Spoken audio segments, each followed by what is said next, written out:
I found someone worth my time. My name is Miles Hartley. I'm a 44-year-old commercial architect in Savannah, Georgia. Sitting in my home office staring at an email from my wife of 12 years. Kendra was supposedly at a yoga retreat in Arizona. The timestamp showed 11:22 p.m. her time. I've moved your inheritance into my personal account. It's better this way. Attached was a photo blurry. Her and some guy with a beard on a balcony, sunset behind them, glasses of wine. Her smile different than any she'd given me in years. I closed my laptop and walked to the kitchen, poured a glass of water. Stared out at the backyard we'd redesigned together 3 summers ago. The stone path I'd laid while she planted hydrangeas along the edges. All that work for a home she apparently had no intention of coming back to. That money, $587,000 from my Aunt Elaine, wasn't just cash. It represented the woman who'd taken me in after my parents died when I was 14, who'd worked double shifts at the hospital to put me through college, who'd left everything to me with one simple note. Build something that lasts. I looked at my phone. No missed calls, no texts asking if I'd seen the email. Just silence like she'd already moved on to her new life. The signs had been there for months. Kendra's yoga retreats had become more frequent. 2 days became 4 days, became week-long excursions. Her phone stayed face down on tables. Passwords changed. Conversations shortened. 3 months ago, she'd asked odd questions about the inheritance, where exactly the money was, which accounts, whether we should diversify where it was held. I'd nodded, said I'd think about it. I reopened the laptop, read the email again, noticed. She hadn't even bothered with a greeting or my name, just the declaration and the theft. I typed 6 words in response. Thanks for letting me know. Then I closed the laptop, finished my water, and went to bed. Tomorrow would be a long day. But sitting alone in that king-size bed, I realized something that should have bothered me, but didn't. I slept better, knowing she wasn't coming home. What Kendra didn't know was that I'd sensed something wrong months ago. The inheritance had never been where she thought it was, and her attempt to take. It had just given me everything I needed. I met Kendra 15 years ago at an industry conference in Charlotte. She was launching her wellness brand, looking for architects to design her first brick-and-mortar space. I was 5 years into my career, hungry for projects that weren't just office buildings and parking structures. We married within 3 years. Built a life in Savannah where my firm had its headquarters. Bought the Craftsman on Victory Drive with the wraparound porch she'd always wanted. No kids, her choice. The business is my baby, she'd say. I understood. My buildings were mine. For 8 years, things worked. I designed. She built her brand of organic products and wellness retreats. We traveled. We hosted dinner parties. We looked good on paper and in person. Then my Aunt Elaine got sick, cancer, fast and merciless. I took a 6-month partial leave to care for her in Atlanta. Kendra visited twice. Hospitals depressed me, she explained. I didn't push it. When Elaine died, she left everything to me. The money surprised me. I'd had no idea she'd invested so carefully over the years. Kendra seemed surprised, too, suddenly interested in our financial planning in ways she'd never been. We should put it toward expanding the business, she suggested one night over dinner. Her business, she meant. I need to think about what Elaine would want, I said. That was the first crack. Small, but visible. Others followed. Kendra started traveling more for research and supplier meetings. Her calls became shorter, often with voices in the background that went quiet when I asked who she was with. Our neighbor Frank stopped by one afternoon while Kendra was at a team retreat in Sedona. Saw someone dropping her off last week, he mentioned casually. Late, wasn't it? Thought you were out of town. I had been. 3-day conference in Boston. I thanked him for the homemade bread his wife had sent over. Didn't ask questions, just filed it away. Then came the password changes. Banking apps. Locked when they'd never been before.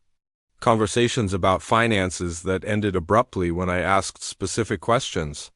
One night, I found her on the phone in the backyard, voice low, laughing in ways she didn't laugh with me anymore.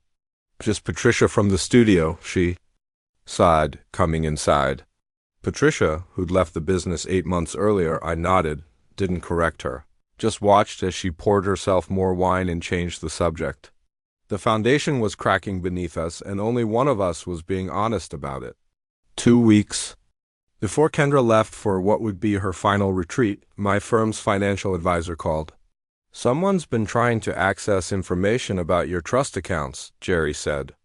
"Using your personal information, but not passing the security protocols." "Which accounts?" I asked. Though I already knew, the inheritance funds. "They tried using the last 4 of your social, but couldn't answer the security questions." I thanked him, hung up, and sat at my desk for a long time. That night, Kendra asked if we could simplify our accounts. "It's silly, too. Have so many separate login and passwords," she said, not meeting my eyes. "We should consolidate everything." "You're probably right," I said. "I'll talk to Jerry about it."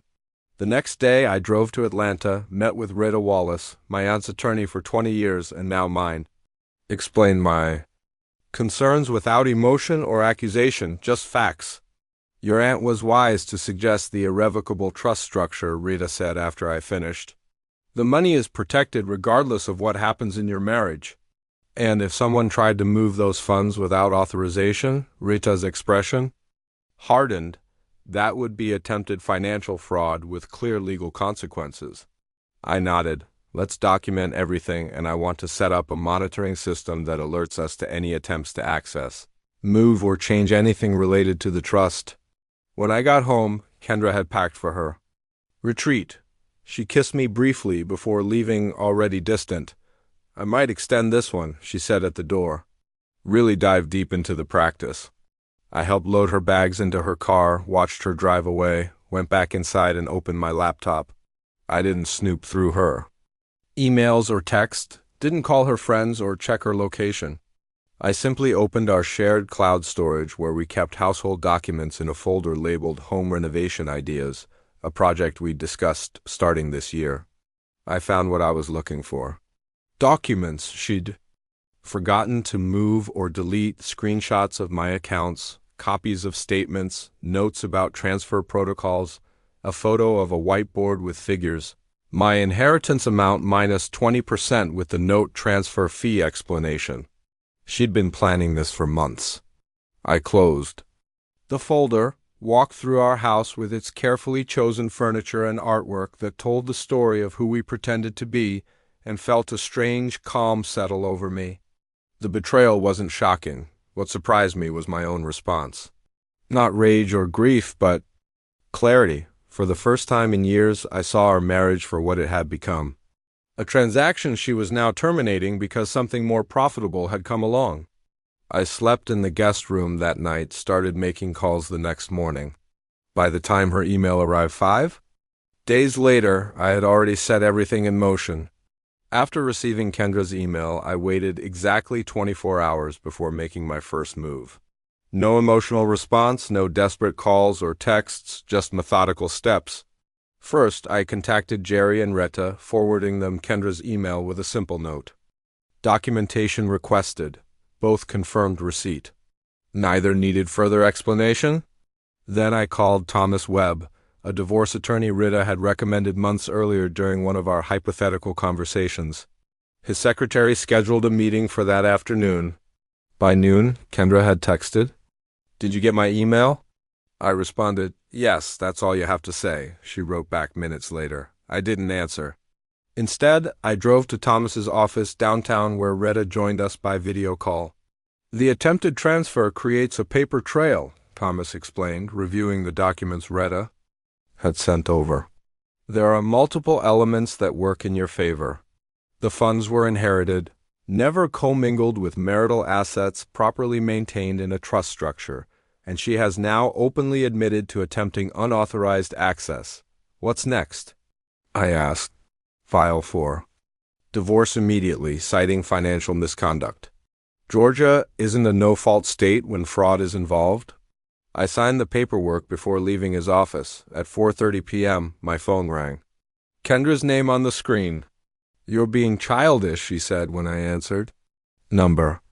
"Greeting. No, how are you? This doesn't have to be difficult." I agree, I said. Then let's be adults about this. The money is already moved. Fighting it will just drain more through legal fees. Where are you staying? I asked, changing the subject. She paused, thrown off. Balance, what does that matter? Just curious where home is now. Miles, focus. We need to discuss the financial arrangements. I'm having my lawyer draw up settlement papers. It's better for both of us to keep this clean. Who's your lawyer? I asked. David Lawrence. He's already reviewing everything. I wrote down the name. That's helpful. Thank you, Miles. Are you even listening? This doesn't have to be difficult. You said that already? I kept my voice neutral. I appreciate your concern for making this easy. Another pause. What are you doing? Nothing yet. Getting used to the idea, I guess? I could hear her relax on the other end, misreading my calm as resignation. It's for the best, she said, softening her tone. We've been moving in different directions for years. This is cleaner than dragging it out. You're right, I agreed. Cleaner is better. After we hung up, I called Thomas back and gave him David Lawrence's information. Then I sent a single text to Kendra, taking some time to process. We'll reach out when I'm ready to discuss details. Her response came immediately. Don't wait too long. Papers will be ready by Friday? Friday, 3 days away? Perfect. Timing at 6 p.m., Rita called. The trust company has recorded 3 separate attempts to initiate transfers from the trust accounts today, all properly documented and blocked. And the monitoring system captured everything. IP addresses, login attempts, timestamps, the access location matches, where the email originated from, Arizona, Scottsdale, not Sedona. Rita paused. There's more. The system flagged suspicious activity from last month. Someone exported account details and transfer protocols while logged in through your home network. We have timestamps and device identifiers. I thanked her and hung up. Walked through the empty house that now felt more like evidence than a home. In the kitchen, I opened the bottle of 20-year-old scotch we'd been saving for our 10th anniversary, poured 2 fingers into a glass. Kendra thought she'd set the trap. She had no idea she'd walked right into one herself. The next morning, David Lawrence called. His tone was professionally cautious. Mr. Hartley, I'm representing your wife in your separation. She's indicated you're amenable to a straightforward settlement. Is that what she said? A slight hesitation. She mentioned you understood the situation. Which situation would that be specifically? Another pause. The division of assets, including recent inheritance funds. Has she shown you documentation of these funds? She's provided statements, he said carefully. Recent ones from approximately 3 months ago, I made a note. And transfer confirmations. She's indicated those are forthcoming from the bank. I see. I kept my voice neutral. Has she also mentioned the structure of the inheritance? The irrevocable trust established by my late aunt, the legal impossibility of what she's claiming to have done. Silence, Mr. Lawrence. I suggest you verify the information you've been given before proceeding. My attorney will send relevant documentation to your office today. After hanging up, I drove to Brightstone Bank, where Kendra and I had kept our personal accounts for years. The manager, Harold, had handled our mortgage refinancing 2 years earlier.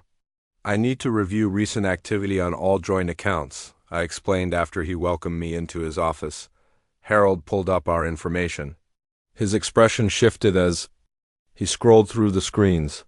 There have been significant withdrawals, he said, over the past 3 months. How significant? He turned the monitor toward me. Regular transfers from our joint account to one I didn't recognize. Small at first, $2,000, $3,500, then escalating. The most recent, $47,000 2 weeks ago. This receiving account, I asked, pointing to the number. Is it with Brightstone? Harold checked. No, it's external. Northern Lakes Credit Union? I'd never heard of it. Can you print the transaction history for the past 6 months? While waiting for the printouts, I received a text from Thomas. Lawrence requesting urgent meeting, tone significantly changed. By the time I returned to Thomas's office, the picture was becoming clearer. The Northern Lakes account had been opened 8 months ago in Kendra's name only. The address listed was an apartment in Scottsdale, Arizona. Total withdrawals from our joint accounts: $178,000 by $250. She's been building a new life for a while. Thomas observed, while still having access to mine. I added.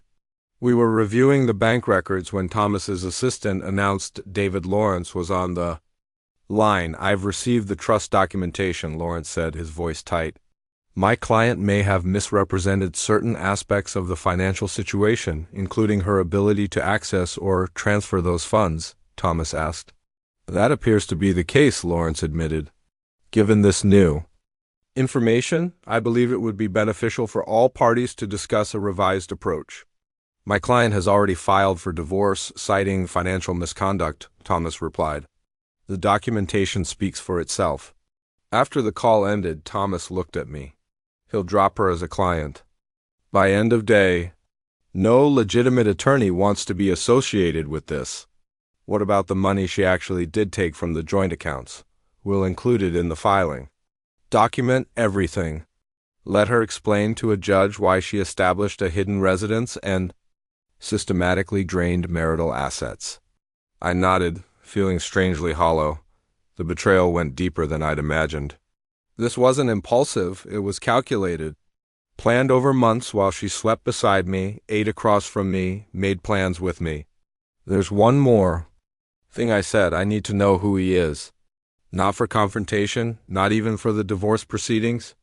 I just needed to understand the full scope of what I'd missed while building what I thought was a life together. Thomas nodded. I'll have someone look into it. That evening, my doorbell rang. I opened it to find a courier holding an envelope. Delivery for Miles Hartley, he said. Inside was a letter from David Lawrence, formally withdrawing as Kendra's legal representation with copies sent to both Kendra and the court. Attached was a note from Thomas, First Domino. My phone lit up minutes later. Kendra calling, I let it go to voicemail. She called 3 more times before sending a text. What the hell did you do? I didn't respond. While eating a sandwich at the kitchen counter, I received an email from Rita with a subject line that simply read, Update. The trust company had completed their investigation into the access attempts. They documented multiple unauthorized attempts over 3 months, all captured in detailed logs with IP addresses and timestamps. The report was attached along with confirmation they'd referred the matter to their legal department for potential criminal investigation. No action required from you at this time, Rita wrote. But be aware, this path is now open. I forwarded everything to Thomas. Just after 9 p.m., another text from Kendra. We need to talk now, I replied. Through your new attorney, when you have one, you've completely overreacted. I was angry when I sent that email. I didn't actually move anything. That's not what the access logs show? A long pause before her next message? What access logs? Instead of answering, I sent one question. Who is he? 20 minutes passed. Finally, this isn't about him? Name? Another long pause. Jason, but he's not important. Last name Barkley. He's just a friend who's helping me through this. You're focusing on the wrong thing. I didn't respond further. Instead, I searched the name, found a Jason Barkley, who taught at a yoga studio in Scottsdale, former investment broker, according to his LinkedIn profile, left the financial sector 3 years ago to pursue more meaningful connections. The next morning, I met with Frank, our neighbor. The guy you saw dropping Kendra off, I began. Would you recognize him again? Frank nodded slowly. Tall guy, beard, drives a gray Tesla. I showed him the photo from Kendra's email. This him? He squinted at the image. Yeah, that's the guy. He was here maybe 5-6 times while you were traveling? I thanked him, asked if he'd be willing to provide a statement. He agreed without hesitation. At 11 a.m., Thomas called. We've got a complication. Kendra's hired Philip Barnes. Barnes had a reputation for aggressive divorce litigation. Expensive but effective. He's requested an emergency hearing to contest the financial misconduct claim. Thomas continued, says, his client has evidence all financial decisions were discussed and agreed upon. When's the hearing? Monday morning. 3 days away, I thought about the apartment in Scottsdale. The Northern Lakes account. The man named Jason who'd been in my house while I was away. Let's give Barnes something to think about, I said. That afternoon, Thomas delivered a package to Barnes's office containing copies of everything. The trust access logs, the bank records showing systematic withdrawals, the apartment lease in Scottsdale, Frank's notarized statement about Jason's visits, and screenshots from Kendra's home renovation ideas folder showing her notes on how to access my accounts. By 5 p.m., Thomas received a call from Barnes requesting an urgent meeting to discuss settlement options. He's seen enough, Thomas told me afterward. Offered a clean split. She keeps what she already took, makes no further claims. You keep everything else, including the house and full inheritance. Counter, I said.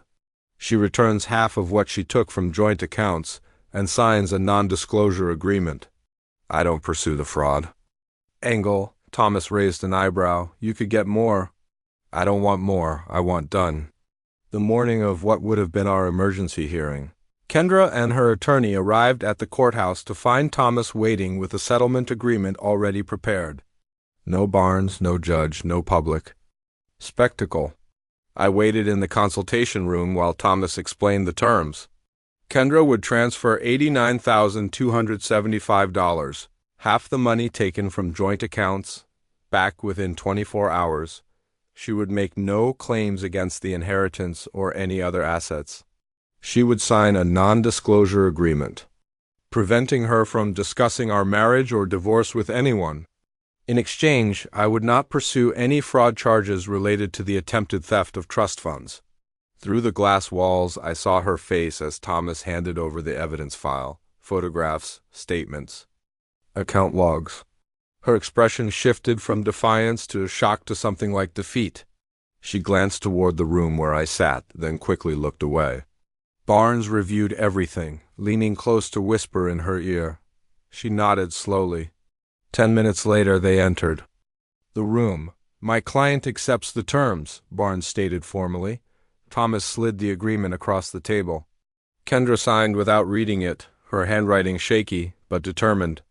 I signed my portion, then slid a separate envelope across to her. What's this?